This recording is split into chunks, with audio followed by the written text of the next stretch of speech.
السلام علیکم ورحمۃ اللہ وبرکاتہ۔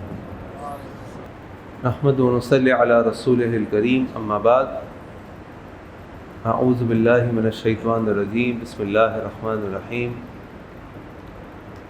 وَإِذَا سَأَلَكَ عِبَادِي عَنِّي فَإِنِّي قَرِيبٌ أُجِيبُ دَعْوَةَ الدَّاعِ إِذَا دَعَانِ فَلْيَسْتَجِيبُوا لِي وَلْيُؤْمِنُوا بِي لَعَلَّهُمْ يَرْشُدُونَ رب اشرح لي صدري ويسر لي أمري واحلل عقدة من لساني يفقهوا قولي سبحانك لا علم لنا إلا ما علمتنا إنك أنت العليم الحكيم اللهم أرنا الحق حقا وارزقنا اتباعه وأرنا الباطل باطلا وارزقنا اجتنابه آمين يا رب العالمين۔ امام ابن القیم رحمہ اللہ نے اپنی کتاب مدارج السالکین میں ایک واقعہ ذکر کیا ہے کہ کچھ لوگوں نے دیکھا کہ ایک ماں اپنے بچے کو ڈانٹ رہی ہے اور اس پہ بہت زیادہ غصہ کر رہی ہے اور اس سے کہہ رہی ہے کہ تم بات نہیں مانتے ہو، میری مخالفت کرتے ہو، اور بہت غصے میں، اور اس نے اس کو کہا تم گھر سے نکل جاؤ۔ وہ چھوٹا سا بچہ گھر سے نکل گیا، ماں نے دروازہ بند کر دیا۔ وہ تھوڑا سا آگے گیا، ادھر ادھر دیکھتا رہا کہ میں کہاں جاؤں، کوئی جگہ نہیں ہے، ظاہری بات ہے چھوٹا سا بچہ ہے، کہاں جائے گا۔ واپس اپنے گھر کے دروازے پہ آ گیا اور وہاں آ کر بیٹھنے کے بعد دروازے کی چوکھٹ پر ہی لیٹ گیا۔ تھوڑی دیر کے بعد اس کی ماں نے جب اس کی بچے کی یاد آئی تو دروازہ کھول کے دیکھا کہ میرا بچہ کہاں گیا۔ دروازہ کھولا، اس نے دیکھا کہ بچہ تو چوکھٹ پہ لیٹا ہوا ہے اور مٹی مٹی ہوا ہے۔ اس نے اپنے بچے کو اٹھا کر اس کو پیار کرنے لگی اور اسے کہنے لگی میں تجھ سے کہتی تھی نا، تو نہ میری مخالفت کیا کر، تو کیوں ناراض کرتا ہے مجھے، میری بات کیوں نہیں مانتا۔ اور وہ بچہ اپنی ماں سے لپٹ جاتا ہے، ماں بھی رونے لگتی ہے، بچہ بھی رونے لگتا ہے۔ یہ جو ماں کی محبت ہے، امام ابن قیم لکھتے ہیں کہ اس ماں کی محبت کو دیکھیں کہ پہلے اس نے اس کو ڈانٹا، اس کو غصہ آیا، اس نے گھر سے نکال دیا، پھر بچہ واپس آیا۔ ظاہری بات ہے بچے کے پاس بھی کوئی ٹھکانہ نہیں ہے، کوئی اور جگہ نہیں ہے، اس نے بھی واپس گھر ہی آنا تھا اور گھر کے دروازے پہ آ کے لیٹ گیا۔ پھر ماں نے دروازہ کھولا، وہ منظر سارا۔ امام صاحب کہتے ہیں کہ اللہ رب العزت اپنے بندوں سے اس ماں سے کئی گنا زیادہ محبت کرتا ہے۔ جس طرح اس بچے کے پاس اس کی ماں کے علاوہ دنیا میں کوئی اور گھر ٹھکانہ یا کوئی ایسا سہارا نہیں ہے، اسی طرح ہمارے پاس بھی اللہ تعالیٰ کے علاوہ کوئی سہارا نہیں جس سے ہم معافی مانگیں، جو ہمیں معاف کرنے پہ قادر ہو، جس سے ہم دعا کریں وہ ہماری دعا سننے پر قادر ہو، جس سے ہم کچھ مانگیں اور وہ دینے پر قادر ہو۔ اور یہ بات اللہ تعالیٰ قرآن کریم فرماتے ہیں وَمَن يَغْفِرُ الذُّنُوبَ إِلَّا اللَّهُ، اور کون ہے جو تمہارے گناہوں کو معاف کرنے والا ہے سوائے اللہ کے۔ تو یہ جو آخری اب عشرہ شروع ہو گیا ہے اور رمضان کے کچھ ہی دن رہ گئے ہیں، تو یہ دن آپ اللہ تعالیٰ سے دعاؤں کے لیے خالص کر دیں، خوب اللہ سے دعائیں مانگ، کیونکہ اللہ کے علاوہ کوئی دعائیں سننے والا بھی نہیں ہے۔ یہ جو اللہ تعالیٰ نے سورۃ البقرہ میں روزے کی آیات اتاری ہیں، یہ ایک ہی مقام ہے سورۃ البقرہ میں، ایک ہی رکوع ہے جس میں روزے کے احکامات ہیں، روزے کی فرضیت ہے، اور انہی احکامات کے بیچ میں اللہ تعالیٰ نے دعا کا ذکر کیا ہے۔ اللہ تعالیٰ نے فرمایا وَإِذَا سَأَلَكَ عِبَادِي عَنِّي، اور جب میرا بندہ مجھ سے سوال کرتا ہے فَإِنِّي قَرِيبٌ، تو اس کو بتا دو کہ میں اس کے بہت قریب ہوں۔ وہ آواز سے مجھے پکارے، وہ دل میں مجھے پکارے، اس کے دل میں خیال پیدا ہو، میں اس کے بہت قریب ہوں۔ اجیب دعوت الداع اذا دعان، ہر مانگنے والے کے، سوال کرنے والے کے سوال کا میں جواب دیتا ہوں۔ اور یہ اللہ تعالیٰ نے روزے کے بیچ میں اس لیے علماء کہتے ہیں کہ اس دعا کی آیات کو رکھا کہ دعا کا روزے سے بہت گہرا تعلق ہے، دعا کا روزے دار سے بہت گہرا تعلق ہے، دعا کا رمضان سے بہت گہرا تعلق ہے، کیونکہ رمضان میں بے شمار گھڑیاں ہمارے پاس ایسی ہوتی ہیں کہ جب ہم اللہ تعالیٰ سے دعائیں کر سکتے ہیں، اللہ تعالیٰ دعا کو قبول کرتا ہے۔ روزے دار ویسے ہی جب روزے سے ہو تو اللہ کے بڑے قریب ہوتے ہیں، وہ دعا کرے، خاص طور پہ پھر افطاری کا وقت ہو تو دعا کی قبولیت کا وقت ہے، پھر وہ رات کا آخری پہر ہو تو وہ دعا کی قبولیت کا وقت ہے۔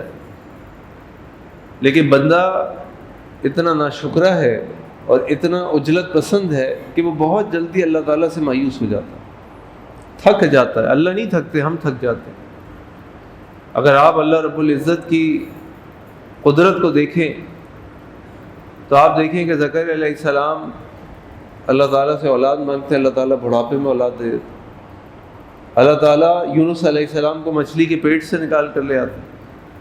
اللہ تعالیٰ ابراہیم علیہ السلام کو اس آگ کو، جو آگ سب کچھ جلا دیتی ہے، اللہ تعالیٰ سے آگ کو حکم دیتے، قلنا یا نار کونی بردا وسلاما علی ابراہیم، وہ آگ ٹھنڈی ہو کر سلامتی والی بن جاتی ہے ابراہیم علیہ السلام کے لیے۔ اور اسی لیے زکریا علیہ السلام کی یہ دعا، یہ الفاظ قرآن کریم میں آتے ہیں جو ہمیں بھی دعائیں کرتے وقت اللہ تعالیٰ کے سامنے کہنے چاہیے۔ لم اکن بدعائک رب شقیا، اللہ کبھی بھی ایسا نہیں ہوا کہ میں نے آپ سے دعا کی ہو اور میں نامراد لوٹا ہوں۔ تو جب اللہ سے دعا مانگے، پہلی بات تو یہ اللہ سے دعا مانگے، کیونکہ اللہ کے علاوہ کوئی نہیں ہے جو ہماری دعاؤں کو سننے والا ہو اور دعا کو قبول کرنے والا ہو، دعا کو پورا کرنے والا ہو، اللہ کے سوا کوئی نہیں ہے۔ اور جب اللہ سے دعا مانگے تو پوری یقین اور عزم اور امید کے ساتھ مانگے کہ دعا قبول ہوگی۔ ایک واقعہ میں نے کہیں پڑھا، پتہ نہیں سچا ہے یا حکایت ہے کوئی، کہ ایک جگہ قحط آ گیا، بہت سارے لوگ میدان میں جمع ہونے لگے، صلاۃ الاستسقاء پڑھیں گے، اللہ سے بارش کی دعائیں کریں گے، میدان میں لوگ جمع ہو رہے ہیں۔ ایک شخص آتا ہے صلاۃ الاستسقاء میں شریک ہونے کے لیے اور اس کے ہاتھ میں چھتری ہوتی ہے۔ اس سے پوچھا گیا، بھائی ابھی تو صلاۃ الاستسقاء پڑھنی ہے، ابھی تو کہیں دور دور تک بادل کے نام و نشان نہیں ہے، آثار نہیں ہے، تم چھتری لے کر آ گئے؟ اس نے کہا، مجھے یقین ہے جب ہم اللہ سے دعا کریں گے تو اللہ تعالیٰ بارش کو نازل فرما دیں گے، اور جب میں جا رہا ہوں گا مجھے چھتری کی ضرورت پڑے گی۔ یہ عزم، یہ یقین اللہ تعالیٰ کے ساتھ ہونا چاہیے ہمارا کہ اللہ سے دعا کریں گے، اللہ دعاؤں کو سنیں گے۔ لم اکن بدعائک رب شقیا، کبھی ایسا نہیں ہوا کہ میں نے اپنے رب سے دعا کی ہو اور میں نامراد لوٹا ہوں۔ لیکن ضرورت اس بات یہ ہے کہ پورا یقین ہو، پورا ایمان ہو، اور یہ ذہن میں آئے کہ دعا کی قبولیت صرف یہ نہیں ہے کہ اگر آپ نے اللہ سے کہا کہ اللہ مجھے گاڑی دے دے تو گاڑی مل جائے گی، آپ نے کہا اللہ نوکری مل جائے تو نوکری مل جائے گی، آپ نے کہا اللہ اولاد دے دے تو اولاد مل جائے گی، یہ دعا کی قبولیت نہیں ہے۔ یہ دعاؤں کی قبولیت کے 3 طریقوں میں سے ایک طریقہ ہے اللہ تعالیٰ کی طرف سے، جو اللہ کے نبی صلی اللہ علیہ وسلم نے فرمایا کہ جب تک اللہ تعالیٰ کا بندہ اللہ سے دعا کرتا ہے اور وہ دعا خطا رحمی اور گناہ کے بارے میں نہیں ہوتی، اللہ تعالیٰ اس کی دعاؤں کو 3 طریقوں سے سنتا ہے۔ نمبر 1، جو وہ اللہ تعالیٰ سے اپنی ضرورت کو اللہ تعالیٰ کے سامنے رکھتا ہے، حاجت اس کی ہوتی ہے، اللہ تعالیٰ اس کو دیر یا سویر پورا کر دیتا ہے۔ آپ نے اللہ تعالیٰ سے دعا کی، اللہ تعالیٰ نے آپ کو 2-4-5 دنوں میں وہ چیز دے دی جو آپ مانگ رہے تھے، اور بعض اوقات اللہ تعالیٰ ہزاروں سال کے بعد دیتے ہیں۔ ابراہیم علیہ السلام نے اللہ تعالیٰ سے دعا کی، اللہ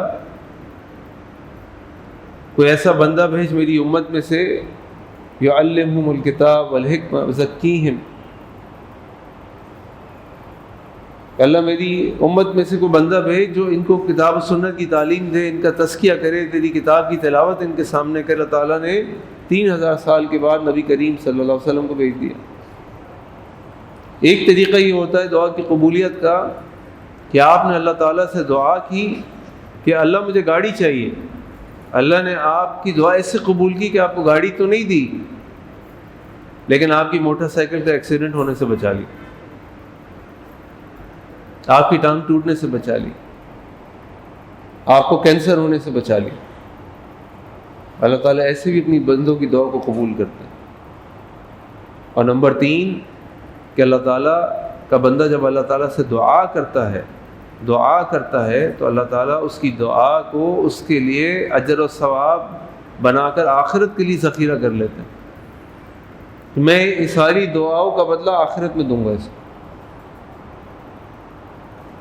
لیکن انسان بڑا عجلت پسند ہے، وہ سمجھتا ہے کہ یہ دعا جو ہے ربڑ کی بال کی طرح ہے، میں دیوار پہ ماروں گا اور واپس آ جائے گی، جب ماروں گا جب واپس آنی چاہیے، جتنی زیادہ زور سے ماروں اتنی زور سے واپس آنی چاہیے۔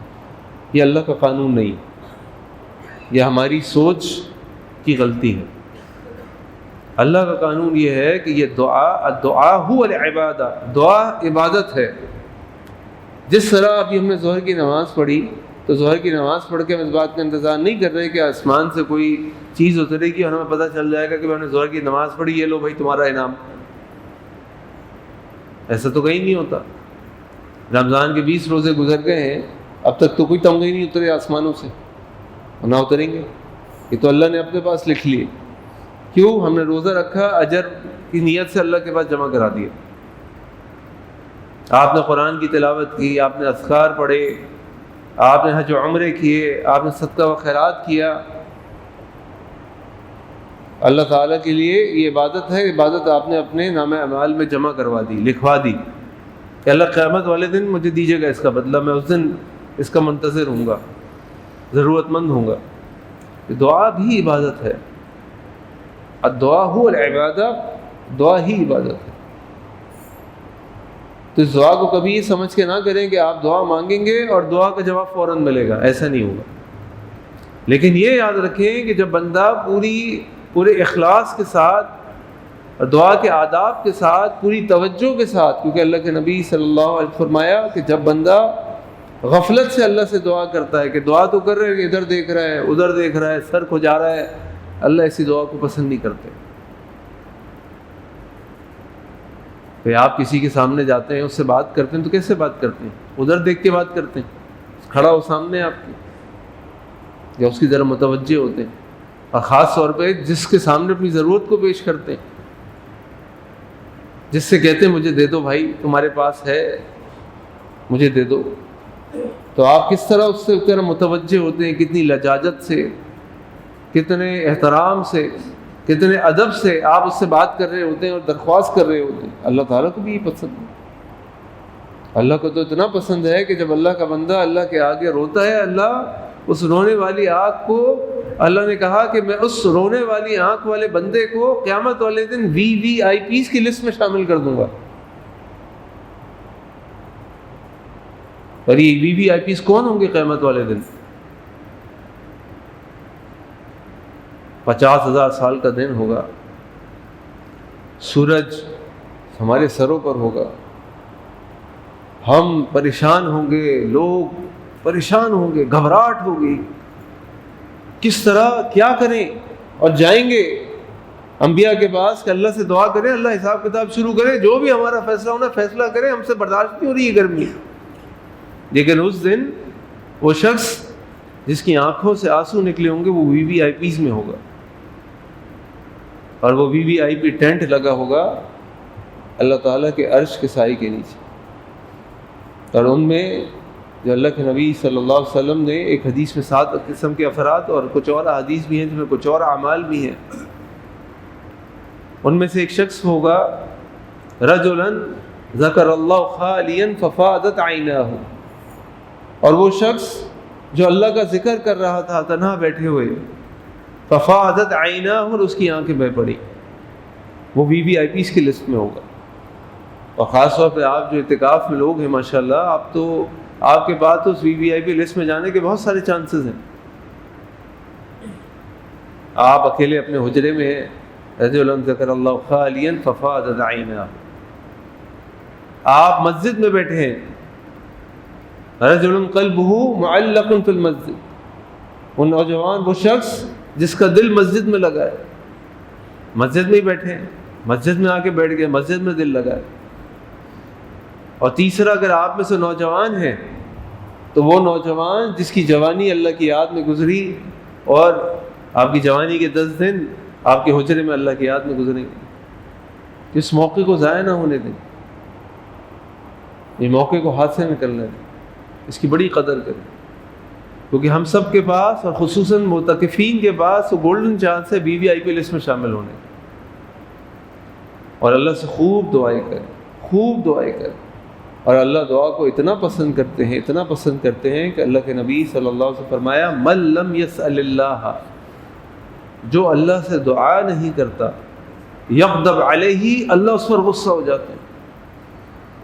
ہم سے تو کوئی آگے سوال کرتا ہے تو ہم کہتے ہیں بھائی جان چھوڑو یار، دینا ہوگا دے دیں گے، نہیں دینا ہوگا نہیں دیں گے، بھائی آپ تو پیچھے پڑ گئے،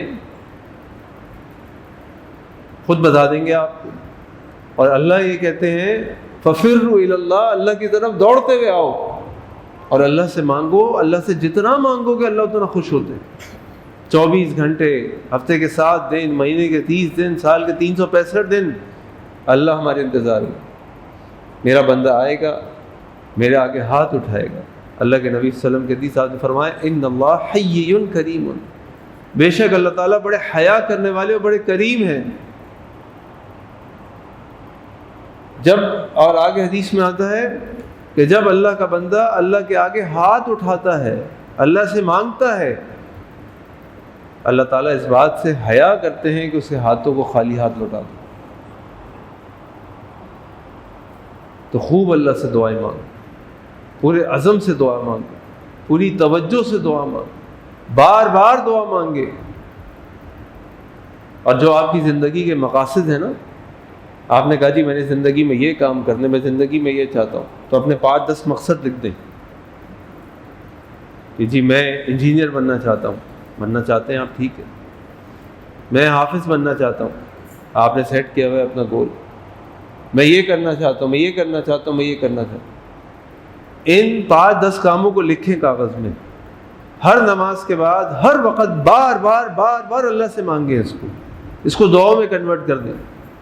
اللہ مجھے حافظ بنا دے، اللہ مجھے انجینئر بنا دے، اللہ مجھے اولاد دے دے، اللہ مجھے محتاجگی سے بچا لے۔